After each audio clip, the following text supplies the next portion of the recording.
Well, China is pushing ahead into a cashless society. It's creating a new digital currency to replace paper money and coins. It will also give the Communist Party total knowledge of how the Chinese people are spending their money. And that opens the door for unprecedented government control.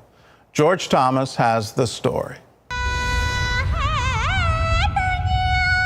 The Chinese were the first in the world to invent paper money back in the 7th century.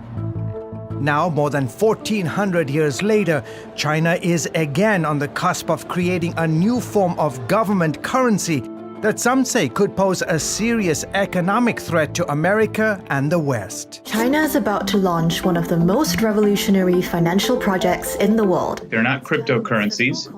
They're not so-called stable coins. In effect, they are the national physical currency of a country, just represented in a digital form. Eric Bethel is the former U.S. executive director of the World Bank. Bitcoin near record highs, crossing 23,000. He says while the world fixates on private cryptocurrencies like Bitcoin, but the digital yuan isn't a payment system, it's actual money. Beijing is busy building a digital version of its own currency, the yuan, also known as the renminbi, to control its citizens and eventually threaten the dominance of the U.S. dollar. They pretty much created all of the building blocks that will allow a central bank digital currency to flourish. And Yahya Fanusi, a former economic and counterterrorism analyst in the CIA, says China's goal is to replace cash with a digital currency that's controlled by the communist government's central bank. China has said for a while that it expects to pretty much be a cashless society in the future. So the idea is that cash notes, coins will no longer be around and that people will be using digital currency that's going to be in their wallets. That digital currency will also be issued by the government bank, allowing what Congressman Michael McCaul, the top Republican on the House Foreign Affairs Committee, says is unprecedented access to people's financial transactions. This will give them data on behavior, on how they spend. And giving Beijing the power to track that spending in real time. There will be a point where the People's Bank of China is going to be able to peer inside of every single transaction that everyone does 24 hours a day, 7 days a week. Which means if you are a human rights activist or a Christian, authorities can now use this new technology to punish you if you engage in activities they consider anti-government. This technological ability is something that the government has never had before. It always had to go to companies to say, okay, cut off this person. Now, the Chinese government, I think, with sort of the proverbial flip of a switch, can make people fall in line by cutting off their access to money. Eventually, U.S. and other foreign companies doing business in China will be required to use the government's new digital currency payment system. There's a competitive issue. There are, I'd say, even cybersecurity issues, privacy issues. You're handing over your data to the Chinese Communist Party by participating in this digital currency system. The U.S. dollar is the world's dominant reserve currency. China's renminbi is number 8. Beijing's ambition is to eventually supplant the dollar's global dominance with the digital yuan. The big concern is internationally, especially for the U.S., is in the long term, this is an important step. This is what I would call a fintech, a financial technology development. And the issue is that China is thinking decades in advance. It's not thinking about the next 2 to 3 years, per se. In June, the communist government handed out more than $6 million worth of its digital currency to its citizens as part of a series of trials around the country. The first kicked off in Beijing, allowing residents there to use 2 government bank apps to test digital payments. China then plans to make its big digital currency splash at the 2022 Beijing Winter Olympics.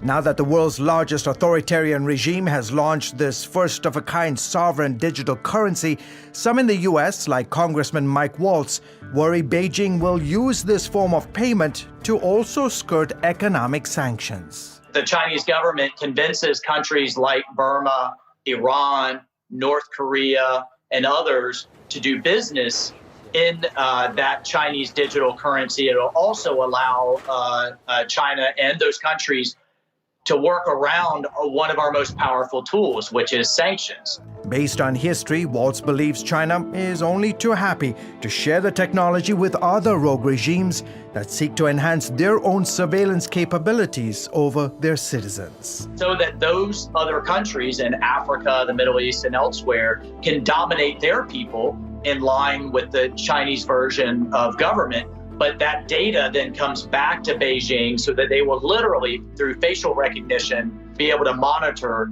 the globe. George Thomas, CBN News.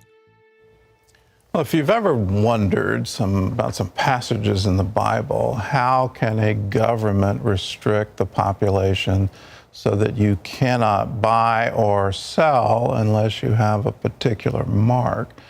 Well, this is the answer. We're literally being set up for that kind of government control. The Chinese government is pushing ahead on many fronts to restrict what its population can and cannot do. They already restrict the right of assembly. They already restrict religious freedom. They certainly restrict political speech and any speech that is critical of their government. And the way they run things is definitely cracked down on. All you have to do is look at what's happened in Hong Kong over the past just 2 years, and you get a very clear picture of where they're going.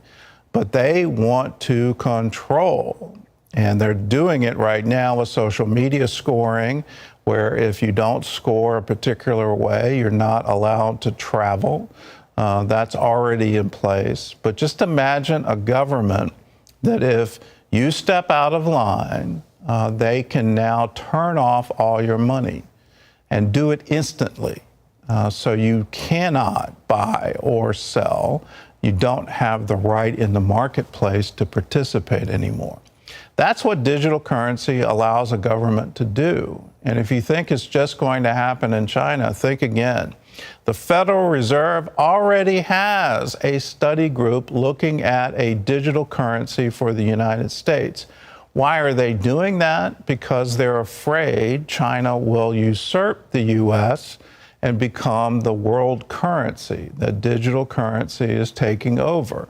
So you see all the action happening in the stock markets, the various markets for Bitcoin, other digital currencies, their rapid rise and people becoming overnight millionaires, billionaires, trillionaires based on the value of these digital currencies. And so the Federal Reserve wants to get in on that action to protect the U.S. dollar as the world currency. We depend on that right now. We're spending ourselves into oblivion, and what allows us to do that is that we have the world's digital currency. So we're essentially borrowing against our value of our currency in order to have a $2 trillion deficit. Well, that party has to come to an end at some point in time. China is waiting for that party to end, and they want to step on the world stage with digital currency.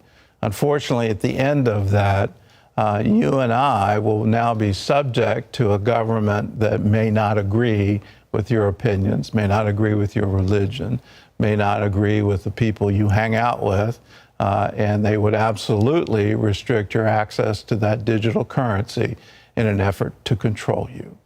That's how you get fulfillment of a Bible verse that says you can't buy or sell without a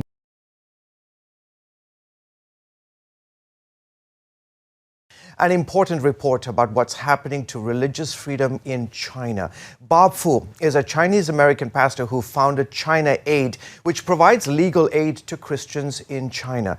Well, last Thursday, he tweeted, quote, "New cultural revolution starts in #CCP China." This notice to students in a first grade class demanding all parents and teachers to hunt all religious books, antagonistic books, and overseas books, including books and videos that are copied, duplicated, and translated. Everyone is mandated. CBN News Chief International Correspondent Gary Lane is here with more on this story. So, Gary, is this a sudden development?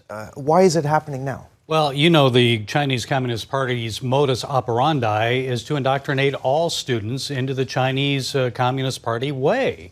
And so this is just more of that. But this includes Bibles, George. But why is it happening now? Because guess what? We've got an Olympics coming up, and the Chinese Communist government does not want any disruption for the Olympics. So they really fear that there could be protests, pro-democracy movement going, and so forth, leading up to the Olympics and during the Olympics. So this sends a message to the parents, look, no outside influence. We don't want any collusion with foreigners here because they know that foreigners, of course, are pro-democracy. And so they're indoctrinating the students, but they're also targeting not only the youth of China, but also sending a message to the adults. Gary, this is being called, at least according to Bob Fu, a new cultural revolution. How does it differ from Mao's cultural revolution back in the 1960s? Well, as you know, Mao's Cultural Revolution in 1966 through 1979 targeted many intellectuals and anyone that he considered to be an opponent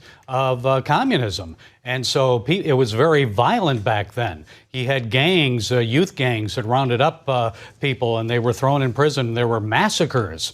As many as 20 million people may have been killed by Mao during the Cultural Revolution. So this one is less violent. This one is a quiet revolution that is happening inside China. And it is not happening just on the mainland. Yes. We've seen this erosion of freedom, various freedoms in Hong Kong, and it's even happening in the schools in Hong Kong. Yes, yeah. But in Hong Kong just recently, just last night, another one of the members of Apple Daily, the newspaper that was shut down on the 24th of this month, it no longer is allowed to print. They had their last issue on the 24th. And they've got, I would say, probably about 7 of their editors and leaders now have been arrested for foreign collusion.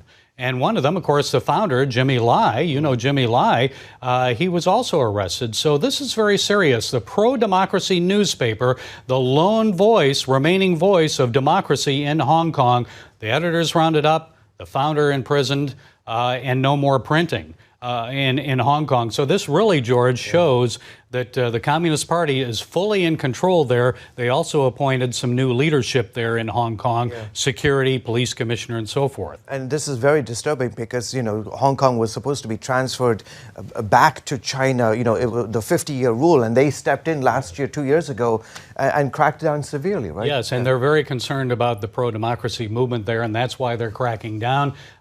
We need to be praying for Hong Kong because one country, two systems is no longer in existence there. Yeah. Back here in the United States, the members of the largest Protestant denomination in the United States recently took some action against, on behalf of, rather, Chinese Uyghurs. Tell us exactly what happened there. Southern Baptists in Nashville, that's the largest denomination, Protestant denomination in the United States. 15 million strong, they came out and they said, what is happening to the Uyghurs in China is genocide. And this is very significant because Baptists say we believe in religious freedom. The Uyghurs have their God-given rights to practice their faith just as we do. So that's very significant, a big step, the first denomination in the U.S. to do so. And I'm sure the Chinese are watching this development very, very carefully as well. As always, Gary, appreciate you coming on the broadcast. Thank you.